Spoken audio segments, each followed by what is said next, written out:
আসসালামু আলাইকুম গাইস, আমি সকাল সকাল এলাম ফজর নামাজ পড়া নিয়ে মসজিদে কাম চলে আছে, যার জন্য এখন আমার উপরে যা লাগবে নামাজ পড়বার নিয়ে।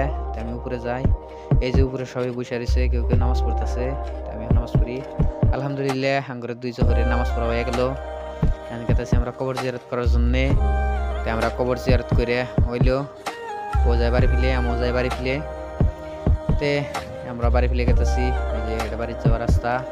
তো কতক্ষণ পরে মামা এসে কয় কি শালবাড়ি যা লাগে, আমাকে গিয়ে লাগে। আমি মামা বলে বরপাটা যাবো। তাই আমরা শালবাড়ি ফিরে গেতেছি। তো যে আলহামদুলিল্লাহ শালবাড়ি এসে পাইলাম। বাসের নিয়ে অল্প টাইম চিরে গেছি। তে অল্প কিছুক্ষণ পরে আর কি বাস আইসে। তে বাস আসার পরে এই যে মামার নানি উঠলো বাসে, আমি যাবো বরপাটা। তে আমি এখন গাড়িটা ঘুরাই। গাড়িটা এই যে হেলমেটও কিনে নিয়েছি। তে এই যে আমি এখন গেতেছি বাড়ি ফিলে যার রাস্তায়।